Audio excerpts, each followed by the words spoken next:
All right, let's talk winter storms. When you hear that phrase, you're probably picturing heavy snow, maybe a day off from school, and getting cozy inside, right? But the reality? Well, it's a lot more complicated, and it carries some serious risks to our health. So let's dive in and really unpack the hidden dangers of these storms. So is it just about the snow?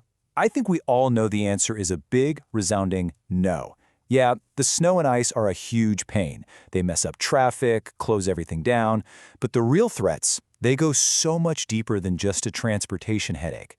We're talking about major impacts on our bodies and our minds. And here's the real kicker that adds a whole new layer of urgency. As our climate continues to change, these storms are getting weirder. They're becoming more frequent, way more intense, and a lot less predictable. What does that mean for us? It means being prepared isn't just a good idea anymore, it's absolutely essential. Okay, so in this first part, we're going to get into the real dangers. We are moving way beyond just talking about traffic jams and whether or not the schools are closed. You see, the danger isn't just one thing. It's more like a complex web of interconnected risks. You've got the immediate physical threats from the bitter cold, you've got the toll on our mental health that we often forget about, and then there are these broader societal issues that put some communities way more at risk than others. Let's start with the most direct impact, right? What actually happens to your body when it is under siege from some seriously extreme winter weather?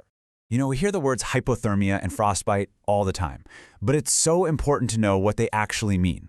Hypothermia, that's a whole body problem. Your core temperature drops to a dangerous level. Frostbite, on the other hand, is localized. It's when specific body parts like your fingers, your toes, your nose literally freeze. Both are incredibly serious, and you've got to act fast. But believe me, the physical dangers don't stop there. Think about it. All that ice on the sidewalks and driveways?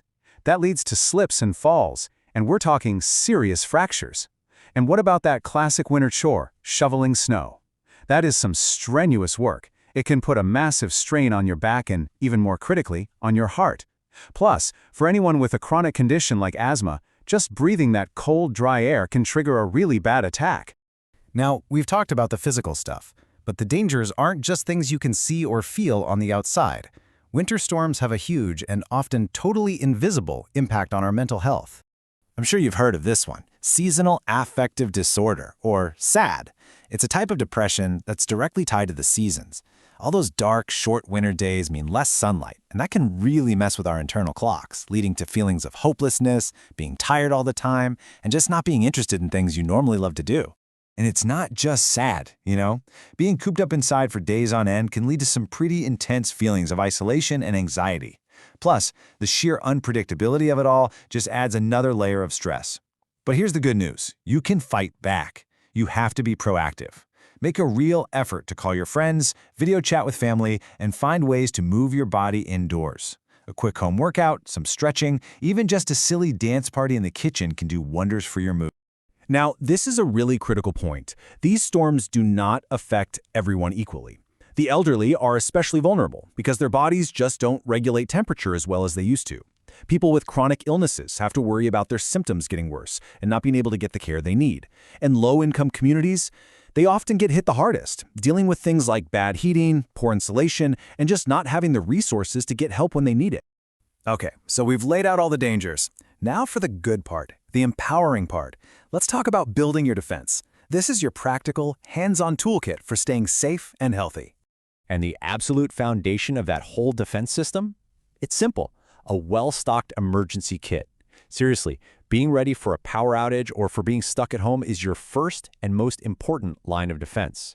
And look, putting a kit together is way simpler than you think. The big thing is to have at least a 3-day supply of water and food that isn't going to spoil.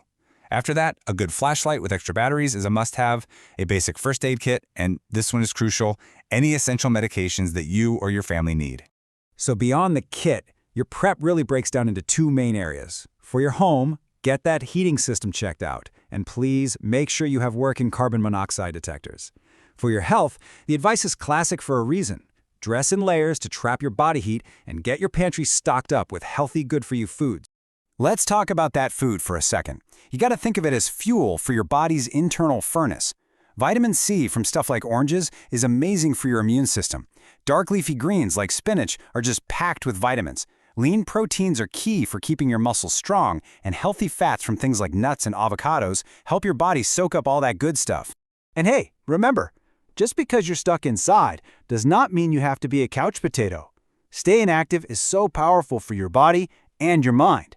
Roll out a yoga mat, do some easy body weight exercises, or just crank up some music and dance. It all counts.